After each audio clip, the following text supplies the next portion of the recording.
Alrighty, well, so we covered a lot today. I think that we saw a pretty significant change in your ball flight. So walk me through what we did, what really resonated with you. I know we said a lot of a lot of similar things a lot of different ways.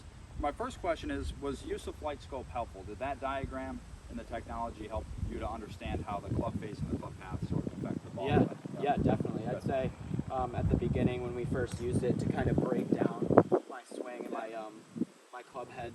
So we were seeing a club head that was headed out to the right, which was causing that ball to, a little bit of inconsistency with base control. Sometimes you were able to square the club up, sometimes you left it open. So regardless, we know that the face was open to the path, which was causing that ball to end up spinning to our left. So talk to me about the tricks that we did and the things that you can do going into your practice over the next few days that you can really, hone in on this and really get that club moving from the inside to the outside. Yeah, so I think that first drill where I take my club head and kind of work on bringing it across my body this way and hitting the stick in the ground like that, kind of working on moving that club head and kind of generating more left to right. That really helped. And then after that, we worked with it here. Hit the ball on the left side of it and move it to the right, which really helped.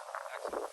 So did the rule of understanding that our club path takes the middle. If we twist it and we're swinging out to our right, we're going to be, first off, we're going to have a hard time with the contact. Right? So we changed it so that now our low point is further to the left side. So we're going to be swinging off that stick, and that's how we affected the ball flight. Now, that was our first step. We found that as we started to do that, we were leaving them out to the left. Right? So what did we do to your grip to make sure that that club face agreed with the club path so that the ball ended up performing? Yeah, so first we noticed that my grip was honestly weak, and that's what caused this. And then after we strengthened it, and I got more of a grip on the top of the club, which allowed me to get more control in the ball. So you had more consistency, you were more able to deliver the face of the club. So as we practice this, right, I know that you're going to go home, you're not necessarily going to have as much time as you'd like to practice. Yeah. That grip is going to be a challenge. That's your connection to the golf club. So we're going to change that. So one thing I'd like for you to do when you go home, if I could borrow that golf club, right, is I want you to practice, even if you're just sitting on the couch, right, practice gripping that club the way that we worked on it today.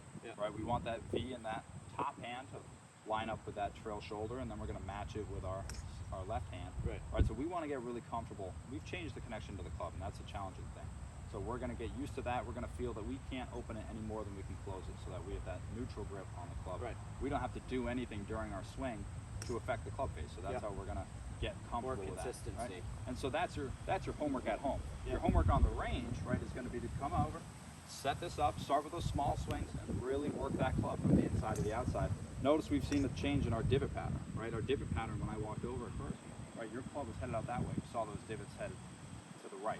So now we've got a much more neutral club path, if anything, in to out. So that's what we're going to continue to work on. So I'm looking forward to working with you. I'm looking forward to seeing how this progresses, right, and how this sort of builds on itself. And next session, we're going to spend some time over the short game area. Thank you very much. Awesome. Thank you, Thanks for your time today. Thank you.